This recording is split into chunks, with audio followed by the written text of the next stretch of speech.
good morning to you and welcome to Morning Dew Show here on Diasak TV, the cradle of goodness. My name is Mungai. Remember, you can reach us on our social media platforms, that is Instagram, Facebook and Twitter at Diasak TV, and our SMS number is 0724 121 812. The hashtag is Morning Dew Show. Now, today we have a lot lined up for you, but first, let's look at what is happening on the headlines. So on the Standard, Ruto and Raila clash on manual voter register. We're going to get into details with that. Another story here, inside the Kenya Kwanza Manifesto, that is on page 6. There's another story here, Uhuru reveals Dubai ports deal. We're going to get into details with that. Now let's switch over to Daily Nation.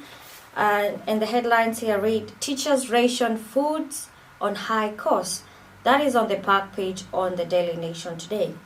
There's another story here, IEBC bows to pressure on manual register. That is on page 4, and we're going to get into details to that.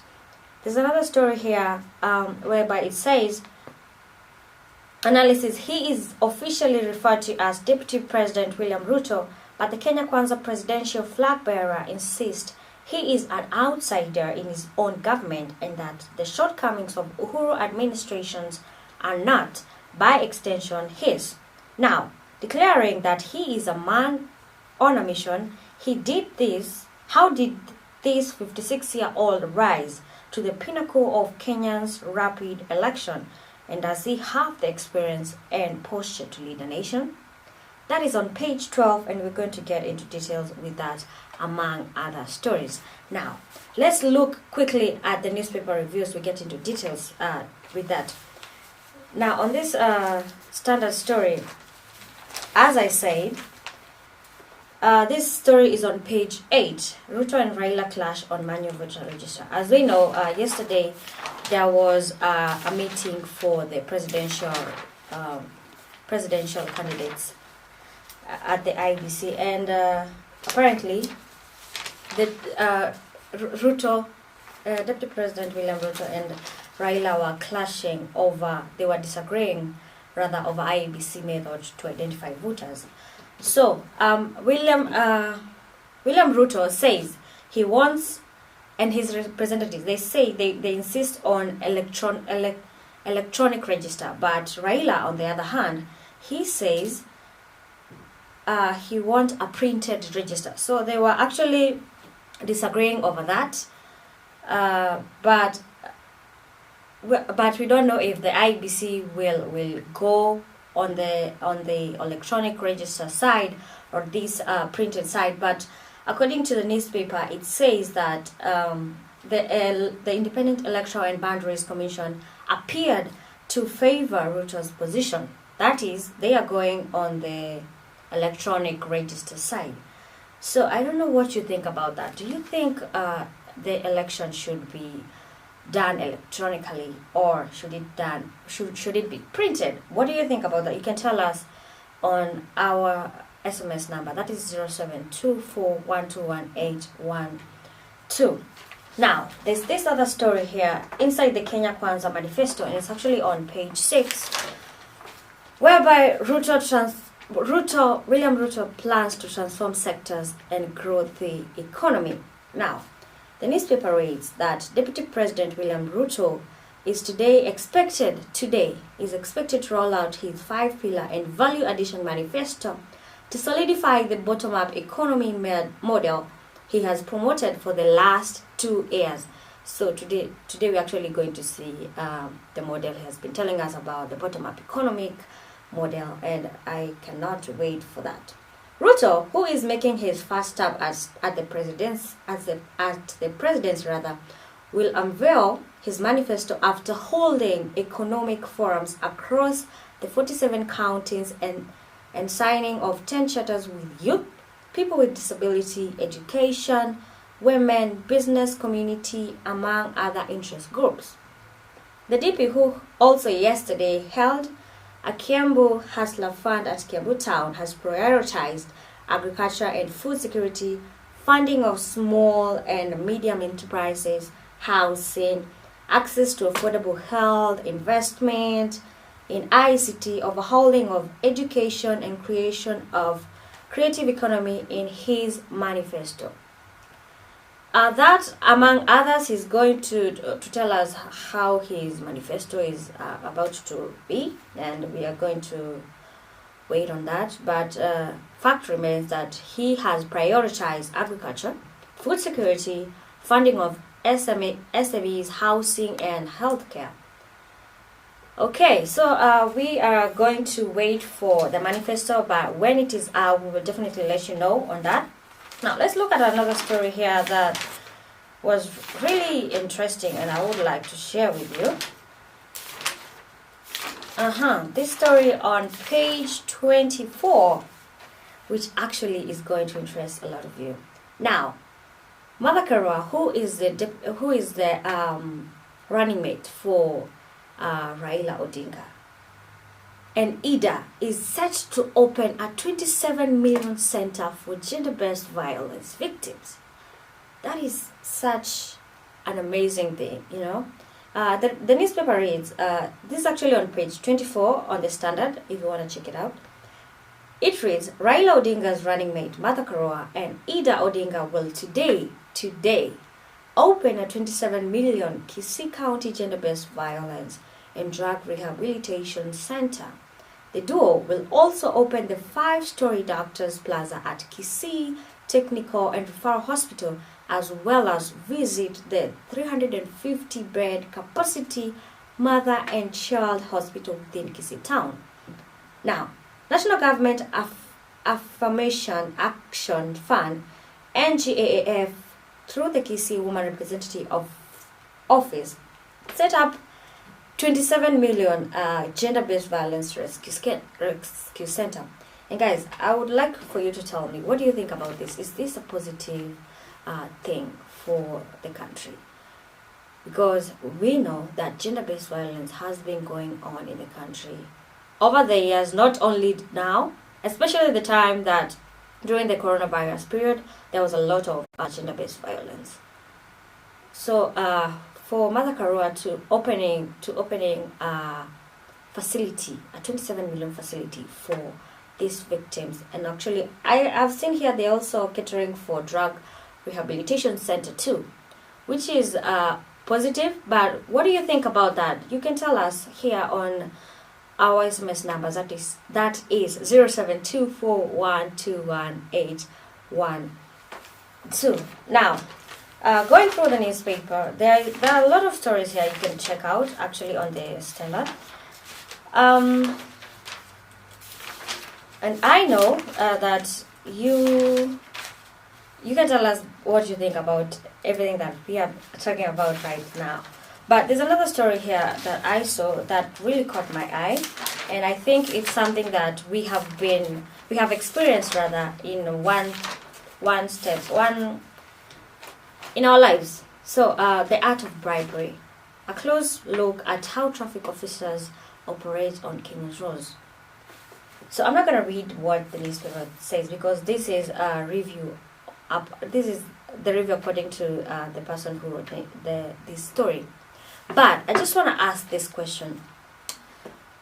Have you ever witnessed how traffic officers operate on Kenyan roads? How there's bribery. There's a lot of bribery. We actually see it every day, whereby matatus are passing, maybe with your excess in a matatu.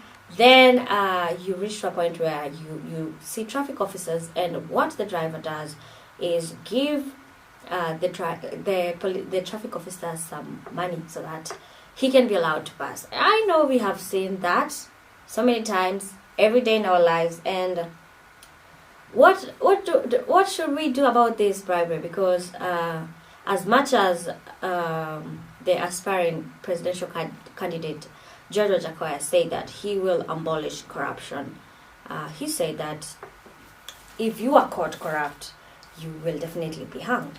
So, as I'm looking at his manifesto, of which he has not given us his manifesto yet, he's going to launch it on 4th July. But the corruption issue, bribery is part of corruption. The corruption issue, how are we going to curb it? You know, how do you think we should curb corruption? You can tell us on our hashtag Morning Dew Show, because I feel like corruption and bribery has been the talk of the day in our country right now. I don't know what you think. You can tell me. I'll definitely read your remarks. Now, let's quickly review the Daily Nation. And I have seen a lot of interesting stories here. So we can keep the conversation going on our Instagram, Facebook, Twitter at Dissect TV, and our SMS number is 0724 121 812. The hashtag is Morning Dew Show. Now, quickly looking at the Daily Nation, IEBC bows to pressure on manual register. I read that on the headlines. Now, this is the main story here. It's actually on page 1. It's the main story. It's on page 4. On this other story, I read that William Ruto and Raila Odinga were disagreeing on how they want the registration to go. Now, on this page, it says IEBC bows to pressure, accepts use of manual roll in general election. So according to the Standard, they were saying that the IEBC was favoring the Deputy President Ruto's side. But now, this paper says that they're actually going to allow manual roll in general elections. Now, it reads, the electoral agency yesterday bowed to pressure over its plan to use the electronic voter registration as the sole document of identifying voters in the August 9 election. It agreed to use of manual register, but only as a last resort in case of a technology breakdown. The decision of the Independent Electoral and Boundaries Commission ends week of tussling pitting the commission against leading presidential candidates Raila Odinga of Azimio and William Ruto of UDA. So I think they've come to a conclusion whereby the electronic system will be there, but the manual rollout will still be there in case of a technology breakdown. So I think that is positive because I feel like they have catered for both teams because there was a disagreement to that. So what do you think about that? Do you think the IEBC made the right decision? What do you think? Do you go with the electoral register method, or are you preferring the manual method? You can tell us here on our social media platforms. Now, another story here. Teachers ration food on high costs. And before I even read what the story says, we have seen prices going up and up and up each and every day. Right now, the price of maize flour is at 240 shillings. As of yesterday, I do not know today, maybe that will increase by 20 shillings. I have no idea. But point is, prices are going up and up and up. Not even mentioning the prices of cooking oil. Cooking oil, which is a basic commodity that everyone needs in their household, is actually very, very expensive. Now, this story about food ration is on the back page of the Daily Nation, the back page. Now, it reads, school heads in a fix as cost of living dents their budget.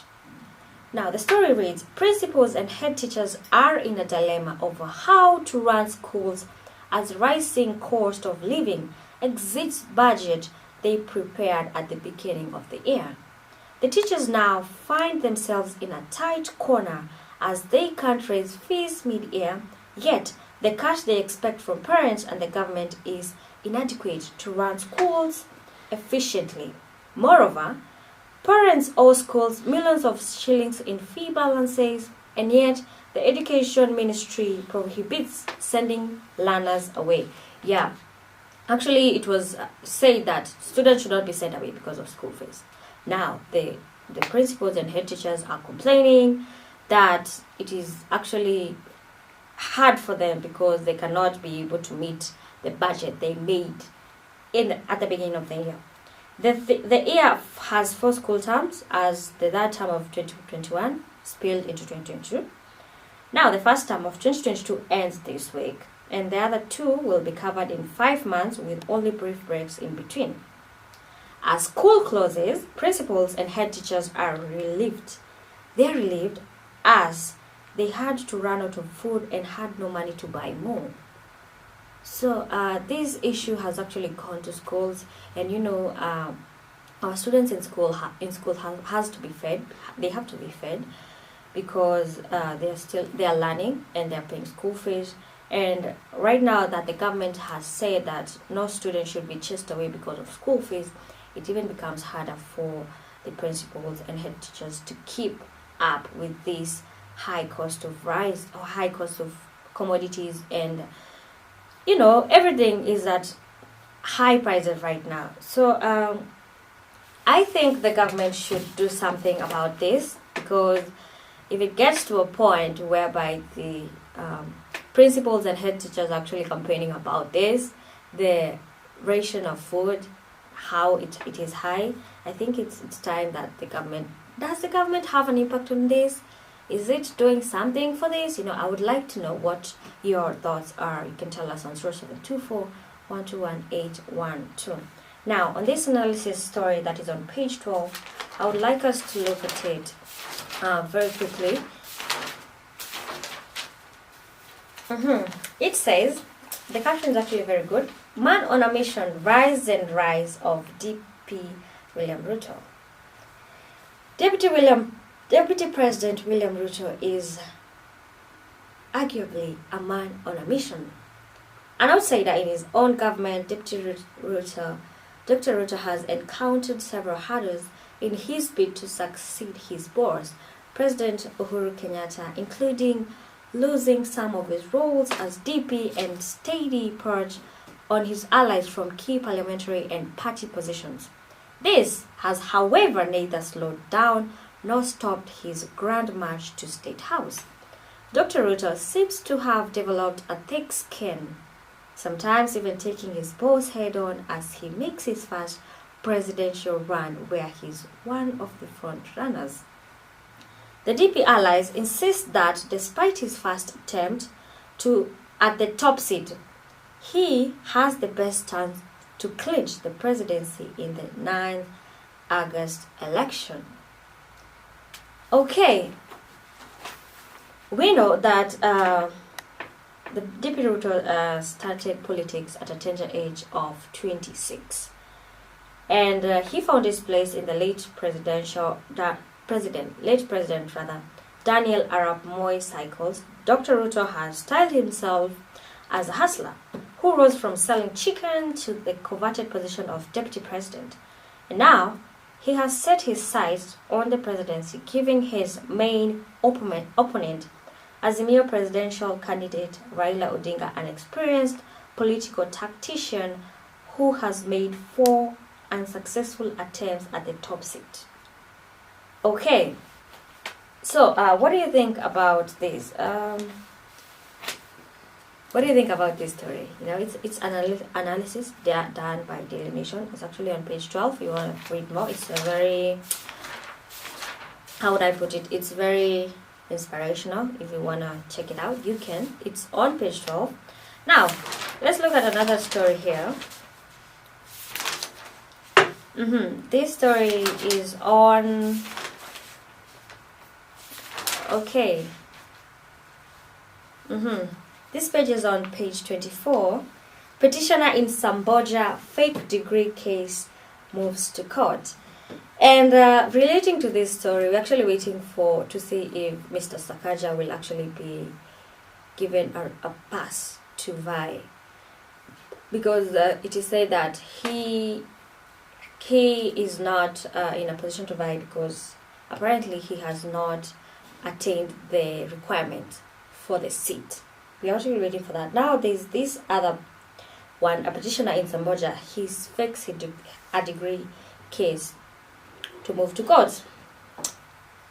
Okay, the story says a voter who had challenged Taita Taveta Governor Granton Samboja academic qualification but lost the case before the Dispute Resolution Committee has now moved to court to stop the county chief re-election bid. Mr. Jeremiah Kewoi has filed the case at the Constitutional and Human Rights Court in Nairobi to challenge the validity of the governor's degree. In the petition filed under a certificate of urgency on Tuesday, Mr. Kiwoi, through his lawyer Manasseh Mungai, wants the governor declared ineligible to run for lack of integrity. In the motion, the governor and Independent Electoral and Boundaries Commission has been listed as first and second respondents. Mr. Kiwoi also listed Kenyatta University and the Ethics and Anti-Corruption Commission and the Kenya National Examination Council and Kenya National Qualification Authority as interpreted parties. Now, according to this story, Taita Taveta Governor Samboja is qualified, but his challenger, that is Mr. Jeremiah Kiwoi, says that he challenged his integrity. He's apparently not learned. And I am linking this story to Honorable Mr. Sakaja because he is in the same fix. So, are we in a point where we need the degrees so that you can vibe? I do not know. Maybe Mr. Samboja has the qualification has the capability to be a Taita Taveta governor, but he is challenged by his integrity, of which he's presenting his papers. Mr. Sakaja, on the other end, he presented his graduation list, the list whereby he graduated in 2016, and he submitted his graduation picture. And actually, they're still challenging that, and we are going to see if he's going to be allowed to vie for his seat. But anyways, we wish all the best to him and actually to Samboja. We don't know how that is going to turn out, but we wish the best to all of them. Now, going into a little bit of sports, let's look at a bit of sports. Simbas go prowling in France, wary of history. Now, Kenya Simbas were on the cusp of qualifying for the 2015 Rugby World Cup in England in 2014. Beyond expectations, Kenya Simbas shocked giants Namibia 29 to 22 in their opening duel of Africa Cup World Cup Africa qualifier on June 28th of 2014. Now, where is our sports going right now? Do you think our rugby is going well? Because I feel like I have a little bit of faith for Kenya Simbas. I don't know what you think about that, but you can tell us on our social media platforms, that is Instagram, Twitter, and Facebook at Dissect TV. Our SMS number is always at 0724 121 812. The hashtag is Morning Dew Show. Now, okay, I really wanted us to discuss something that is very, really important. Okay, okay, oh my god, okay, let me check it out. It is right here. The ills that may cost politicians seats after 9th election. And this happened actually to a lot of aspiring politicians in 2017. What may cost politicians seats after 9th election? 1, electoral malpractices that was like we saw 2017. This is a review of what happened in 2017. In 2017, Wajir Governor Mohamud election could not continue because he could not produce his certificates. So that is 1. Electoral malpractices whereby you cannot give your certificates, like the case of right now what is happening to Samboja and Sakaja. The other thing is voters' bribery, whereby politicians bribing other people so that they can win. Because it's actually a race, they are competing for that seat. A lot of people are competing for that seat, and it's a race. So voter bribery may also cost politicians their seats after 9th election. So politicians should be very, very careful when they are doing these rallies and how they're conducting themselves. Another thing is using wrong forms of filing results. This is very important, and it has been seen by a lot of other politicians in 2017, whereby they were filing results using wrong forms, which can actually cost you your seat. Another thing is failing to resign from public service at the right time. Gatundu North MP Wanjiko Kibe failed to resign during the time of election before 2017. She failed to resign as an MCA so that she can vie as an MP, and that really costed her a lot. Another thing is using violence. MP Babu Wino used violence against Francis Muredi, who was his opponent for the Embakasi East seat. Another thing is interfering with your opponent's campaign, and this actually happens a lot of times, whereby your opponent is campaigning in a particular place, and now you're coming in, you want to disrupt the campaign, because maybe you don't want him to pass the message he or she to pass the message that they want to pass. This happened to Siaya Governor Cornel Rashanga, who interfered Williams Oduol's campaign during his campaign. This is a review of 2017. So I don't know if politicians know this, but I think they do. But it is just a form of educating, because there are some who don't know that some of these things that they do may cost them their seats, which is very unfortunate to have used a lot of cash and a lot of energy, then you lose your seat because of these very little things that you can actually avoid. So don't interfere with your opponent's campaign. No, just campaign on your own. Don't use violence. If the people want you, they will give you the seat. Don't use wrong forms of filing your results, because this will actually cost you a lot. Don't use bribery to get votes. As I said, if people want you, if they want you to be in if they want you to be their next MP, their next senator, their next MCA, you'll definitely get that seat. But you don't have to use bribery for that. Using electoral from faking academic credentials. Oh my God. Faking academic credentials. Pardon me. Yeah, faking academic credentials is also something that has affected a lot of politicians. So let it be just, fair, and just it. So okay, but you can tell us what you think. Did you know that the cost of this, or should there be awareness? I really wanted to ask this question. Should there be awareness on the part of the politicians of how they should conduct their campaigns, and should they be told how these things, should they be educated about this?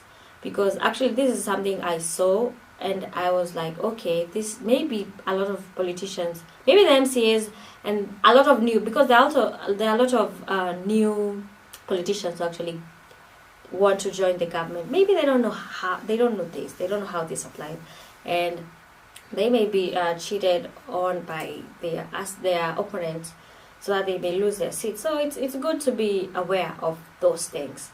But let's now that you're talking about IEBC, so this is a concern I would like for you to review with me. Now we are 39 days. We're actually counting. It's 39 days to election today, and I feel like there are a lot of people, especially the youths, that are actually getting into now the election. Now this is now their first time to actually vote. So the question I'm asking, do they know how to vote? Do they know the process? Do they know how it's done? Do they know how spoiled votes look like? Do they know how you would maybe vote, your vote becomes spoiled vote? Do they know how to overcome politicians that are actually bribing them to vote for them? Is there this awareness? Because 39 days, I feel like the ABC should be creating awareness right now, and I do not feel that awareness as of now. Let's take a very short commercial break, but when we come back, we will be having an aspirant. We'll be talking more about CBC, which is actually of interest to all of you. So stay tuned for that. Don't switch that button.